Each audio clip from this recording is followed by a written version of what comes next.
tarde como una reflexión. Mire, como que pensemos un momentito en unos puntos sobre los temas que hemos hablado acerca de Dios. Mire este pasaje bonito, no me lo quiten, hermano, Job 42:5. Dice la expresión que dijo Job después de haber pasado toda su experiencia: de oídas te había oído, mas ahora mis ojos te ven. Eso es como decir, ahora veo con claridad, ahora sí puedo conocer lo que es Dios. Lo que yo creía de Dios era falso. Job, como sabemos todos, era un hombre justo. Dios mismo dio testimonio de él y dijo que no había otro como él en todo el mundo. No existía otro como él. Entonces podríamos decir que Job era perfecto, era recto en todos sus caminos, temía a Dios, aborrecía el mal. Sin embargo, dice la palabra que Job fue afligido más que nadie.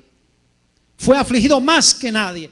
Perdió sus propiedades, perdió sus hijos, fue azotado con una terrible enfermedad y hasta su misma esposa lo recriminó con amargura porque ella no podía soportar lo que estaba pasando. Aparte de eso, dice que sus amigos, con esos amigos, ¿para qué enemigos? ¿No? Pero es que usted, si tiene un enemigo que dice algo, a usted no le importa. Pero si es un amigo suyo que usted lo quiere, le recrimina algo, le dice algo, duele. Y entonces los amigos lo juzgaron de la peor manera. Los que eran llamados amigos de Job fueron los que más duro le hablaron, gloria al Señor. Y en esa discusión suceden dos cosas. Mire, suceden dos cosas en la discusión que hubo. Es lindo que usted de vez en cuando se lea el libro de Job. En esa discusión que hubo, los amigos de él empezaron suavemente a atacarlo y llegaron al extremo de acusarlo de que cuántas cosas perversas y malas él debió haber hecho para que Dios lo estuviera castigando de esa manera. Se fueron a ese extremo. Al mismo tiempo, Job empieza a defenderse, empieza a decir de que él no ha hecho nada malo, empieza a autojustificarse y se fue también al otro extremo. Al otro extremo, a creerse casi que más justo que Dios. Y se puso en una situación en la cual se defendió exageradamente, aumentó sus propias cualidades. Por eso la palabra que usé al principio es se autojustificó. Es tan fácil nosotros justificar lo que hacemos, tan fácil. Cuando terminaron las discusiones, apareció el más joven de todos, que se llamaba Eliú. Y Eliú pues aparece en medio de esa escena recriminándolo a los amigos y recriminando a Job. A los amigos lo que le dice es que ellos están exagerando en las acusaciones, que están siendo injustos con Job, y a Job le están diciendo a él, alabados a Dios, que él se está autojustificando demasiado. O sea que Eliú pudo ver desde una perspectiva neutral y él pudo darse cuenta que tanto los amigos estaban siendo equivocados como también, alabados al nombre del Señor, el mismo Job estaba siendo exagerado en sus propias justificaciones. Cuando Eliú sigue hablando, dice la palabra que él habló de algo lindo. Mire, ¿sabe de qué habló él? Habló de la grandeza de Dios.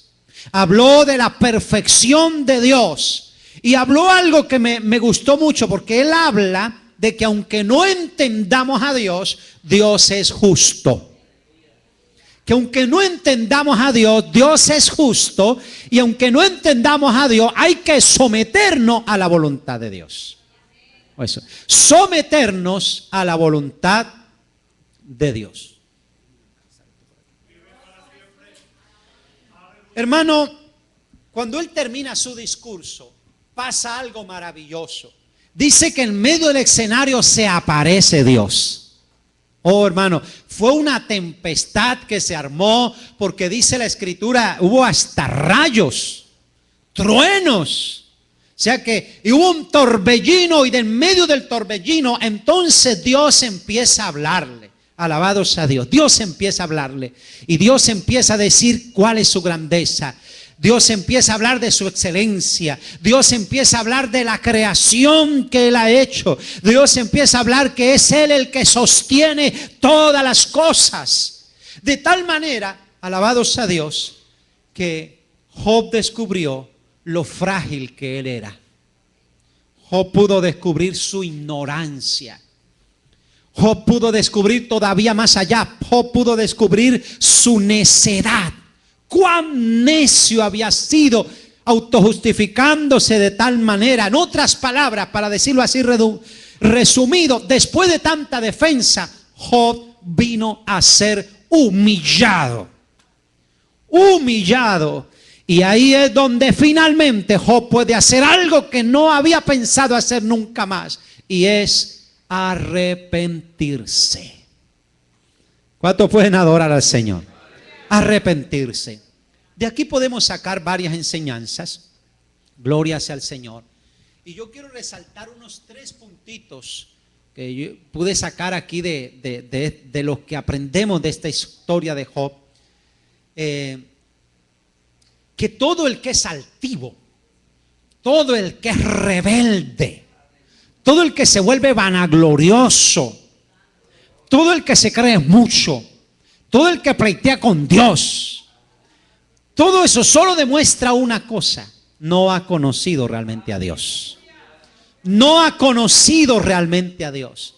Porque cuando alguien conoce el carácter de Dios, cuando alguien sabe quién es Dios, cuando alguien experimenta la presencia de Dios, de él lo único que van a salir es pensamientos de arrepentimiento, pensamientos de humildad, pensamientos de sometimiento, pensamientos de obediencia. Eso es lo que produce cuando alguien tiene un encuentro con Dios.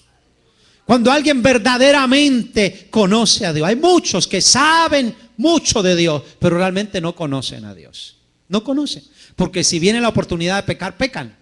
Porque si viene la oportunidad de mentir, mienten. Porque si viene la oportunidad de engañar, engañan. Si viene la oportunidad de eso. Pero si usted habla con ellos, ¿cuánto sabe de Dios? Sí, yo sé que Dios es así, Dios es así, Dios es así. Pregúnteme, si quiere yo lo busco en la Biblia, si quiere allá. Pero no es que conozca Biblia, es si conoce a Dios.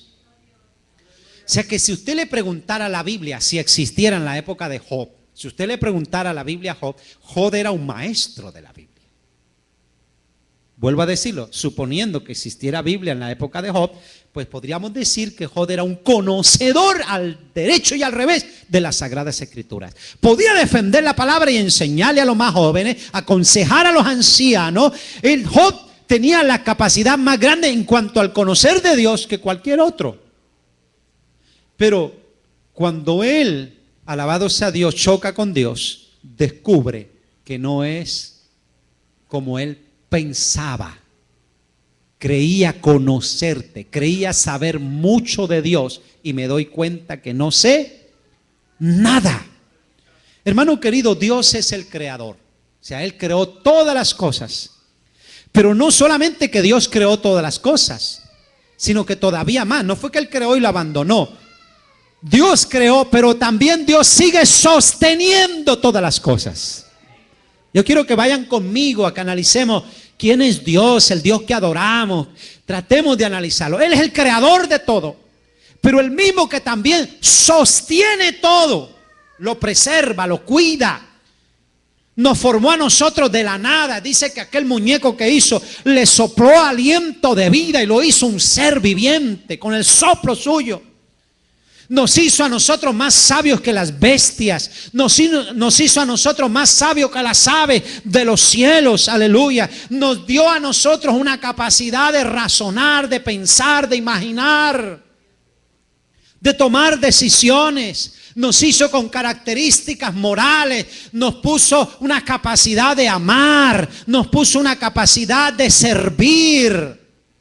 Todos tenemos la capacidad de entender que hay que reconocer a Dios, que hay que reconocer su autoridad y de que estamos para glorificar su nombre. Cualquiera lo puede entender, porque nos dio con esa capacidad, hermano.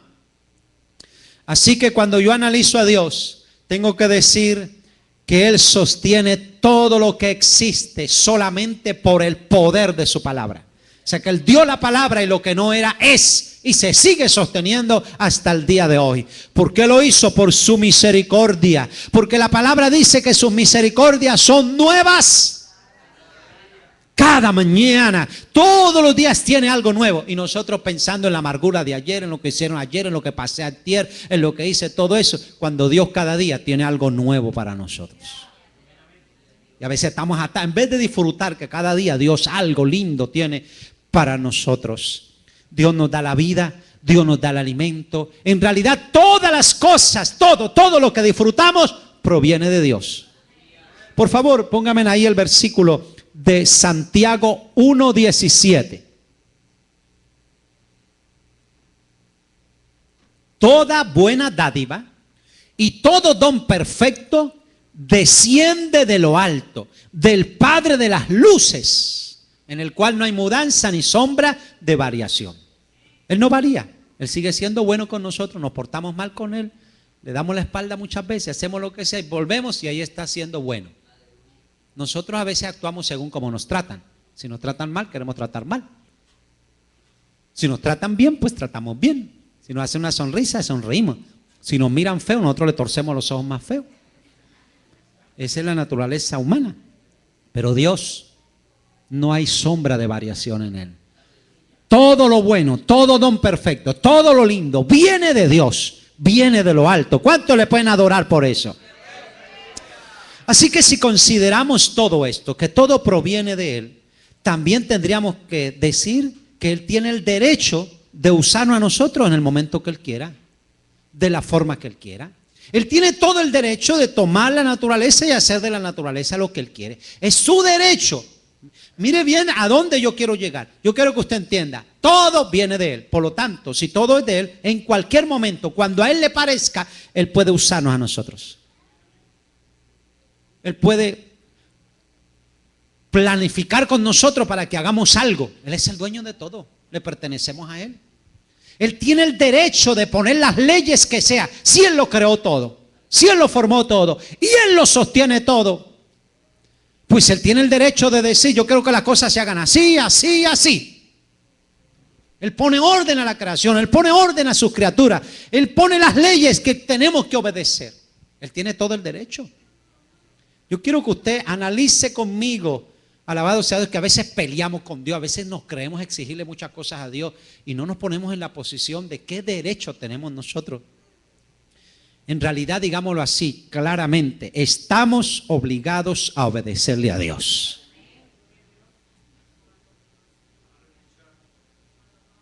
Él puede castigar la desobediencia cuando Él quiera, porque si es el dueño de todo y si Él hace todo, eso es como usted va a una empresa, a un trabajo y le dicen, bueno, hay que hacer esto, no me gusta hacer esto, pero el jefe mandó. Si yo no obedezco, pues ¿qué me va a pasar? Me botan. El jefe manda. ¿Cuánto dan gloria al Señor? ¿Cuánto más en el universo, que Él es dueño de todo y de nuestras vidas y todo? Y a veces nosotros nos queremos con tanto. Nosotros tenemos que entender que estamos obligados a obedecerle. Él puede castigar al desobediente cuando quiera y tiene todo el derecho. Lo lindo de todo, hermano, es que con todo el poder que tiene, Él es inmensamente justo. Él no actúa por caprichos humanos como los nuestros, que reaccionamos tan mal. No, no, no. Él tiene bajo control todo. Y Él es inmensamente justo. Justo. Ninguna criatura debería encontrar ni siquiera una pequeña razón para quejarse de Dios. Hay circunstancias en las cuales el ser humano piensa que tiene el derecho de quejarse de Dios o atribuirle a Dios que Dios es injusto o decir, pero ¿por qué, Señor? No debió hacerlo así, debió hacerlo así. Pero no es así, hermano. No debería existir ni una razón para que un ser humano se queje contra Dios. Escuchen bien esto que les digo, el pecado es una acción de rebelión contra Él. Eso es lo que es el pecado. O sea, pecado a veces nosotros lo vemos como un desliz, una mentirita blanquita, amarillita, todos fallamos. El que sea libre de pecado que tire la primera piedra para acusar nuestros errores. O sea, mientras lo veamos de esa manera, pues seguiremos pecando. Pero cuando nosotros vemos que cada acción, por pequeña que sea, de pecado, se llama una acción de rebelión contra el gobierno justo de Dios. Es rebelarnos contra las leyes de Él. Es violentar lo que Él ha marcado como correcto. Digámoslo de esta manera, el pecado es una actitud grosera contra Dios. El pecado demuestra ingratitud de nuestra parte. Después de que nos da todo y nosotros nos portamos mal. Y hacemos lo contrario, hermano. Es algo grosero contra Él. Somos ingratos con tanta bondad y misericordia que Dios tiene para con nosotros y nos atrevemos a seguir pecando. Menospreciamos, hermano, lo que Dios hace, aleluya. Es más, Dios tiene un carácter perfecto, Dios es glorioso y nosotros que somos sus criaturas nos manchamos, pues hermano querido, nos estamos burlando de esa perfección de Dios. Hermano, no debemos dudar que tanto nuestros pensamientos como nuestra vida, si queremos estar cerca de Dios, tienen que limpiarse. Tienen que limpiarse. Tenemos que limpiar este pensamiento, que ahí es donde está la batalla más grande que tenemos. Tenemos que limpiar el pensamiento. Por favor, colóqueme en Primera de Juan, capítulo 3, versículo 3. Mire lo que dice este versículo. Y todo aquel que tiene esta esperanza, ¿cuántos esperan al Señor? Y todo aquel que tiene esta esperanza en Él, sé que, hermano, no purifica a los demás, sino se purifica a sí mismo, así como Él es. O sea, si yo quiero estar cerca de Él y Él es puro y yo quiero estar cerca de Él, tengo que purificarme. No hay otro camino, no hay otra forma. Todo el que tiene esa esperanza, que sabe que el Señor viene, que quiere irse a vivir con el Señor, que quiere morar con Él, todo el que está con esa esperanza viva, pues tiene que tener un proceso de purificarse diariamente. El que sea santo, dice, santifíquese más. Eso es algo continuo, a diario, todos los días tratar de ser un poquito mejores. Nada puede asentar más nuestra impureza que cuando nosotros nos comparamos a Dios. Bueno, yo no seré de mucha oración, pero ahí en la iglesia hay otros que oran menos que yo. Entonces, quedamos bien. Bueno, sí, yo soy un poco rebelde, hago unas ciertas cosas, pero no soy como fulano que es un descarado y se ha hecho esto y esto. O sea, cuando nos comparamos a otros, a veces Pilatos en cantidad. Nos lavamos las manos y siempre quedamos bien. Pero cuando nos comparamos al carácter de Dios, hermano, cuando nos comparamos a Él, ¿habrá alguien aquí que gane? ¿Habrá alguien aquí que no se sienta indigno? ¿Habrá alguien aquí que no diga, tengo que mejorar? Necesitamos, hermano, todo de la mano de Dios. Todo, todo. Porque usted podrá decir, yo sé trabajar, pero se va a levantar de la cama y ese día le duele hasta el apellido.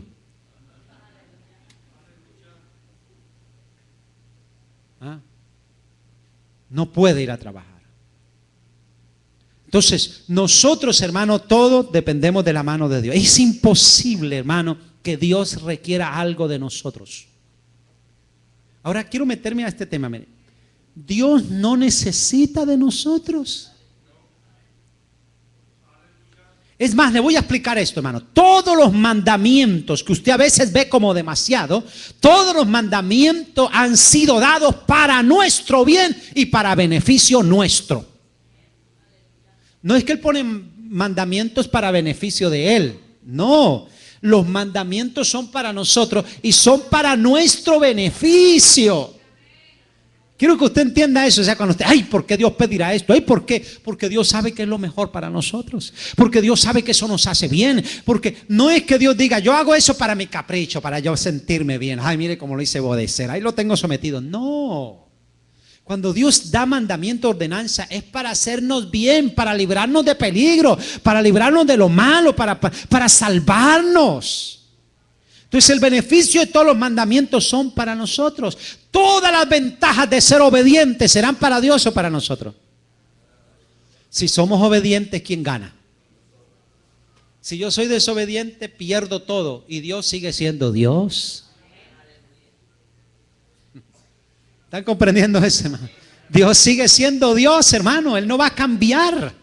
Así que todos los beneficios de la obediencia es para nosotros. Dios no se beneficia de nuestra obediencia. Si somos fieles, seremos más felices, hermano. Gloria sea el nombre del Señor. Hermano, no somos nada. En realidad, no somos nada. No tenemos nada, no esperamos nada, sino solamente lo que Dios quiera darnos. Resúmalo así. Ahora, aprendiendo esto, hermano, que todo se lo debemos a Dios, que todo nos lo da Dios, que la gloria es para Dios, que la obediencia es para beneficio nuestro, que todo, pues el orgullo se tiene que ir al piso. El orgullo tiene que irse al piso. ¿Quién habrá aquí que levante el pecho y que salga y que se crea mucho? ¿Quién? Cuando aprendemos esto. Es más, si miramos los grandes hombres de Dios en la Biblia, los más grandes, los más usados por Dios, tenemos que decir que ellos aprendieron algo que se llama humillarse. Aprendieron a ser humildes, aprendieron a humillarse. Por favor, colóqueme Salmo 8, versículo 3 y 4. Salmo 8, versículo 3 y 4. Cuando veo tus cielos, obra de tus dedos, la luna y las estrellas que tú formaste, digo, ¿qué es el hombre? Miren la pregunta que se hace. Cuando yo veo todo tan maravilloso y digo, ¿qué somos nosotros? ¿Qué es el hombre para que tengas de él memoria? Y el hijo del hombre para que lo visites. ¿Qué somos nosotros? Comparando a lo que es Dios, ¿qué somos nosotros? ¿Cuán pequeñitos somos? Miren la pregunta que sale de alguien comparándose a Dios. ¿Qué es el ser humano ante Dios? ¿Qué es? Por eso es que Job exclamó eso después de su tremenda experiencia. Volvamos a poner el versículo que leímos al principio, Job 42, versículo 5. De oídas te había oído, mas ahora mis ojos te ven. Verso 6. Por tanto, ¿qué pasó? ¿Dónde quedó la autojustificación? ¿Dónde quedó el orgullo y la altivez que tenía? ¿Dónde quedó que él tenía excusas para todo? ¿Dónde quedó esto? Me aborrezco y me arrepiento en polvo y ceniza.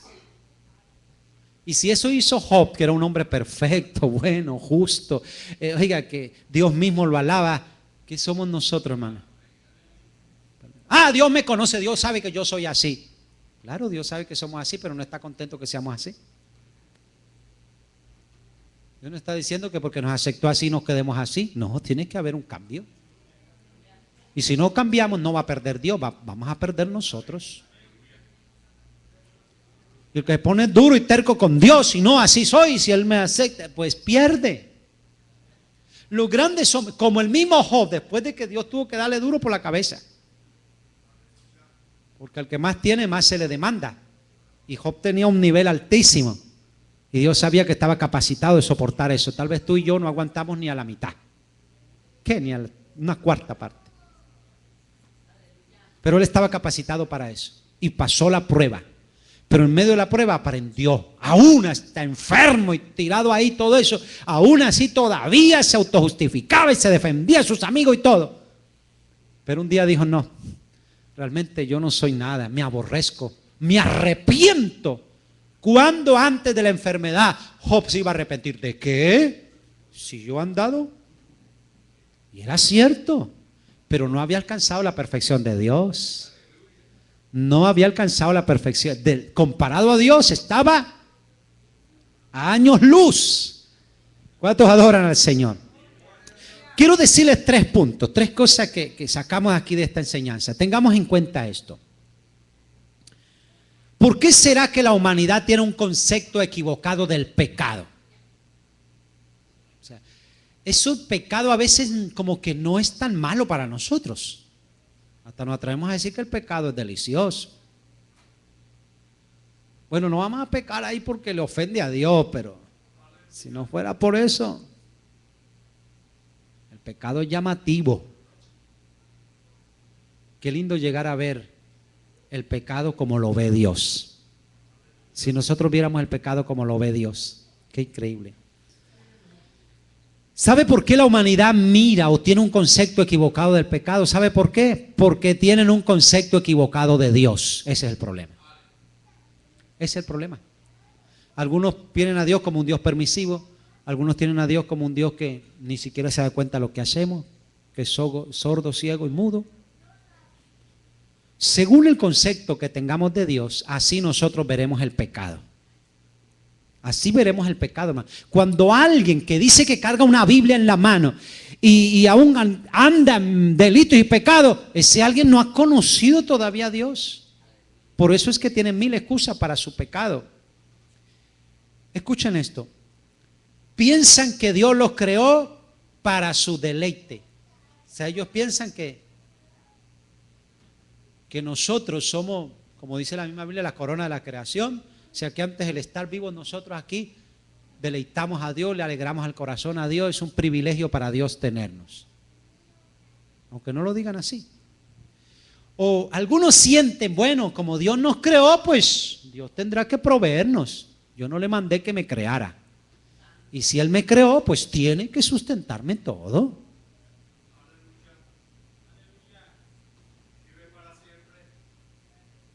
Cuando le dijo, papá, me hace falta esto. No hay. Pero yo lo necesito, usted es mi papá. Usted. Es como decir, yo no les mandé a que me tuvieran y ahora que me tienen, respondan. Y más o menos es una actitud así cuando el ser humano con Dios se siente que, bueno, si Dios me creó, pues Dios tiene que proveerme todo. Y principalmente cuando se refiere a los placeres que necesita satisfacer. Piensa que Dios tiene la obligación de darnos lo que queremos. Indirectamente, cuando tienen fallas o cuando tienen un defecto, pues generalmente está la tendencia de echarle la culpa a Dios. Dijo Adán en una ocasión, la mujer que me diste. O sea, en otras palabras, le dijo a Dios que se equivocó, le había dado, o sea, ¿cómo es que le dijo? Que Dios le había hecho la mujer con un defecto que lo hizo fracasar a él. Porque ¿quién hizo a Eva? La hizo Dios. La mujer que me diste, ella le echó la culpa a ella. Entonces, tenemos la tendencia a pensar, gloria sea al Señor, que Dios está obligado a darnos lo bueno. Si Él nos creó, si Él es mi dueño, si Él me creó, pues que me dé lo que yo necesito. Y si yo necesito divertirme, pues que Él se haga de la vista gorda. Que pase por alto. Él fue el que me creó débil. El peor error del ser humano es creerse dueño de su propia vida. Ese es el peor. Todos hemos pasado por ahí, de creernos que somos los dueños de nuestra propia vida, que podemos hacer de nuestra vida lo que se nos dé la gana. ¿Sí? Digámoslo así. Es mi vida, yo hago de mi vida lo que quiera. Digámoslo decentemente. Yo hago de mi vida lo que quiera. Una dama se le acercó a una joven en alguna ocasión y le dijo, mire, eso no está bien, nosotros tenemos que dar testimonio y todo eso. Es mi vida, que nadie se meta en mi vida. Yo no me meto en la vida de nadie, dice ella.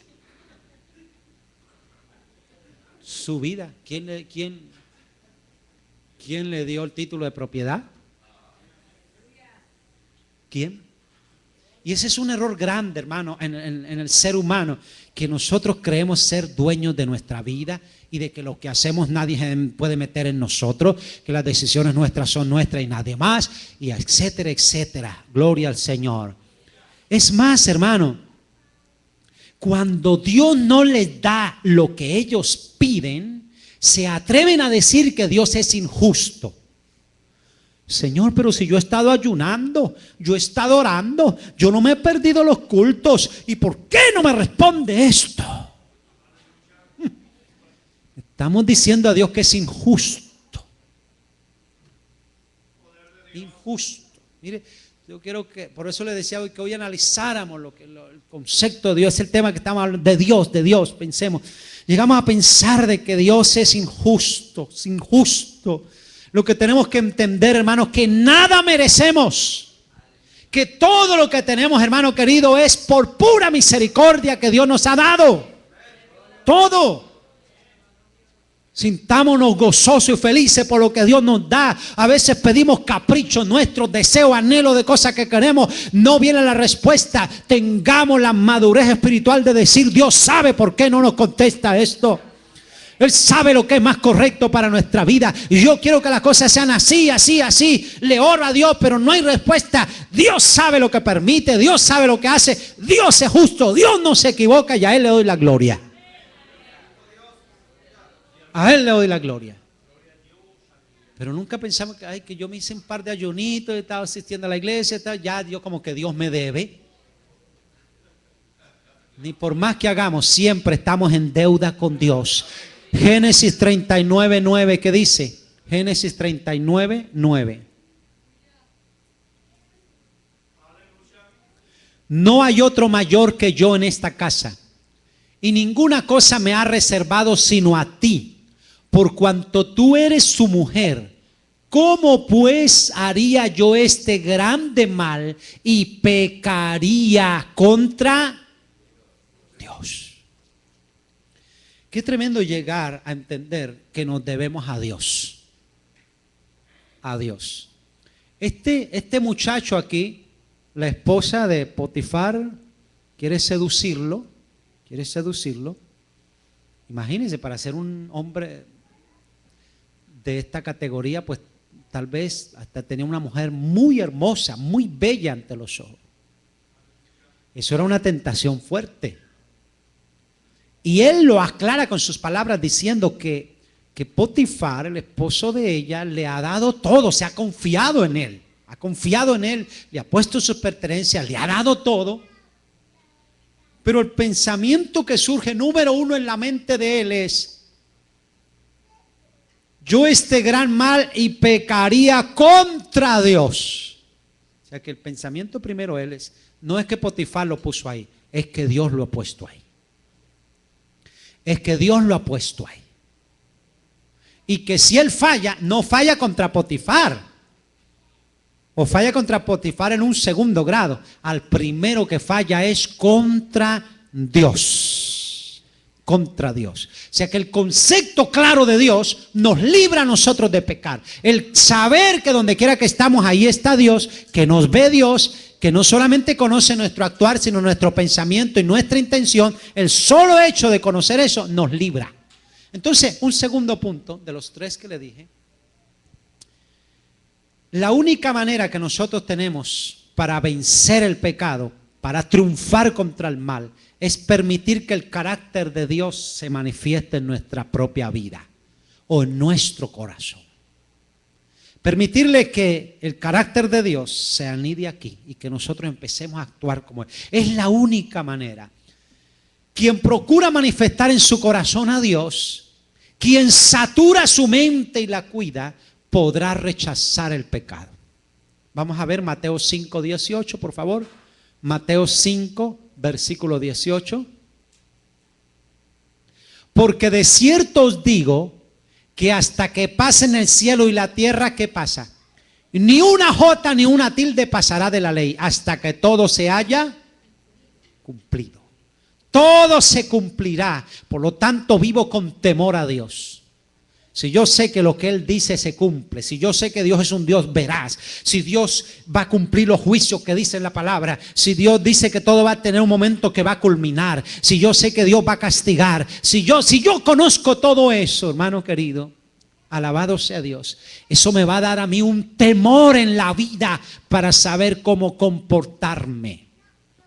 Saber cómo comportarme, alabado sea Dios. A veces se tiene el conocimiento, pero no se tiene el temor. ¿Comprende eso que le estoy diciendo? O sea que muchas veces, si usted va, ¿por qué cayó aquel? ¿Por qué cayó aquella? ¿Por qué cayó? Por ignorante. No, a veces se conoce la palabra y sabe que lo que va a hacer está mal. Pero y sabiéndolo y todavía lo hace, ¿por qué? Porque no hay temor de Dios en el corazón. No hay temor. Y mientras no hay temor de Dios en el corazón, podrá saber mucha Biblia. De nada le sirve. De nada sirve. Éxodo capítulo 32, versículo 4, ¿qué dice? Y él los tomó de las manos de ellos y le dio forma con buril e hizo de ello un becerro de fundición. Entonces dijeron: Israel, estos son tus dioses que se te sacaron de la tierra de Egipto. ¿Quién dijo eso? El pueblo de Israel. ¿Sabe después de qué dijo eso el pueblo de Israel? Después del Sinaí. ¿Y qué había pasado en el Sinaí? La gloria de Dios se manifestó en el monte. Y Dios empezó a hablarle del monte. Y ellos se asustaron y tuvieron temor y dijeron: oh Dios, que no nos hables a nosotros porque vamos a morir. Habla tú, le dicen a Moisés, habla tú con Dios y después tú vienes y nos hablas a nosotros. Hubo temor, conocieron que ahí estaba Dios, que era el que los haya sacado de Egipto. Pero días más adelante, No está Moisés, están líderes, están desubicados, no saben qué hacer. Porque cuando viene la frialdad, la tibieza y todo, entonces asedia el pecado y se termina hundiendo y destruyendo. No tenían dirección y terminaron haciendo un becerro y diciendo: estos son nuestros dioses que nos sacaron de Egipto. ¿Acaso ellos no habían visto la presencia de Dios? ¿Acaso no habían oído la voz de Dios? ¿Acaso no habían visto las 10 plagas que cayeron? ¿Acaso no habían visto el mar que se abrió en dos? ¿Acaso no habían visto el agua que salió de la peña? ¿Qué pasó con ellos? No era ignorancia, ya no era ignorancia en ellos, no.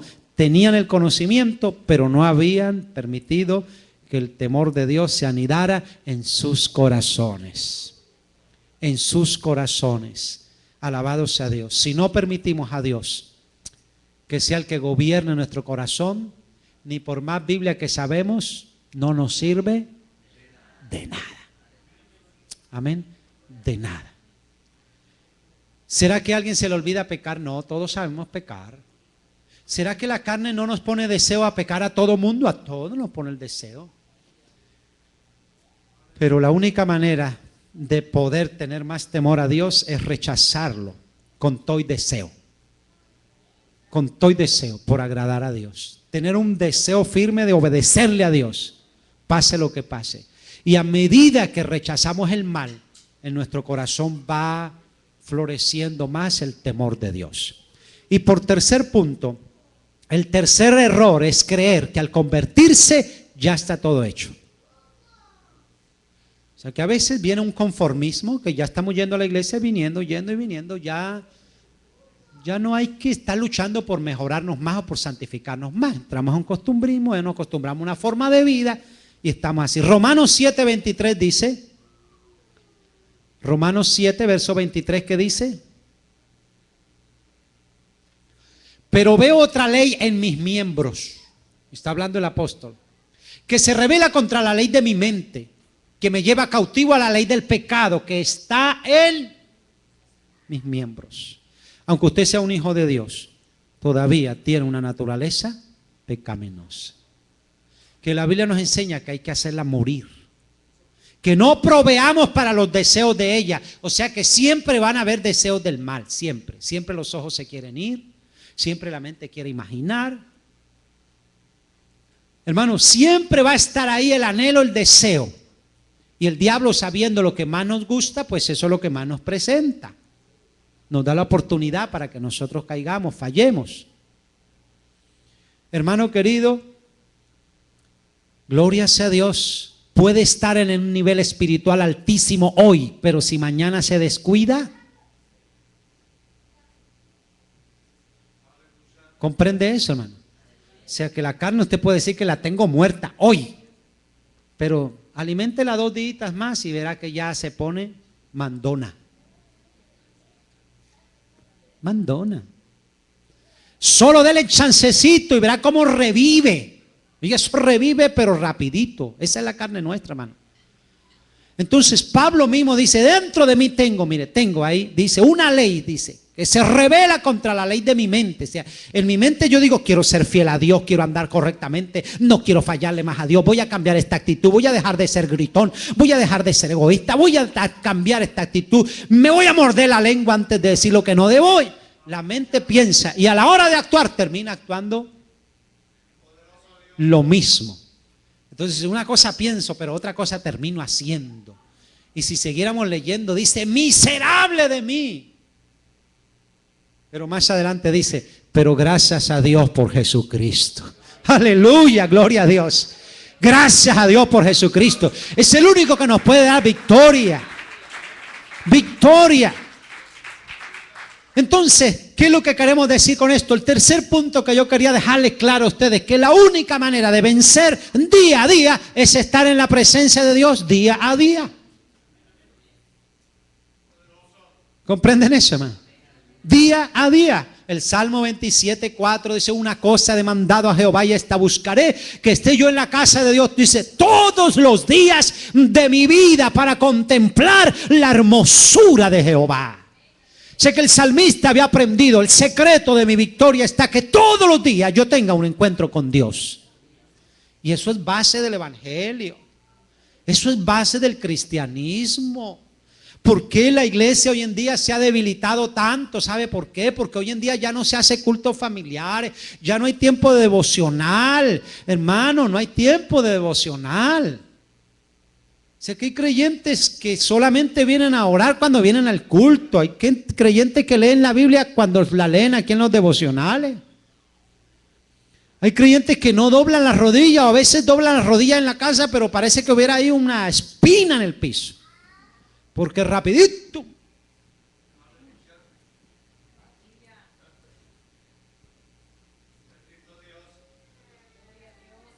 Algunos que dicen, no hay necesidad de orar tanto, eso ya se vuelve fanatismo. Si no estamos en la presencia de Dios todos los días, por eso es que tenemos que reconocer que fácilmente la carne se aviva a cada rato.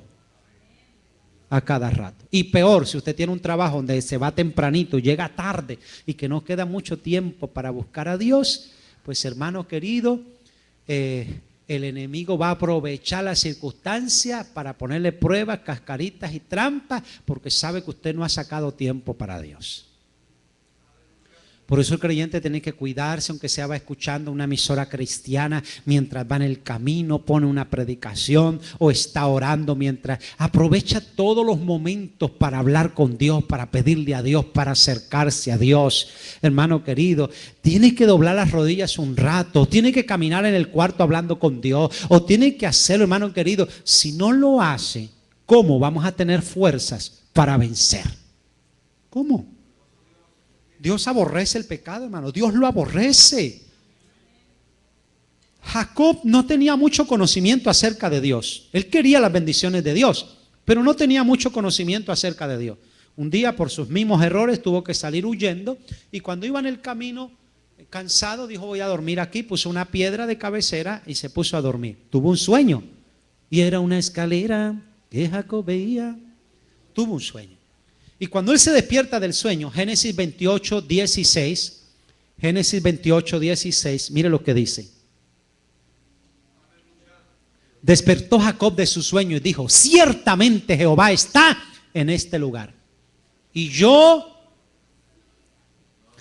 estaba por allá en un desierto, alejado de todo, no había ni población por ahí cerca, tirado en el piso y con una piedra. Y él viene a descubrir ahora, aquí aún en este lugar desierto, aquí está Dios.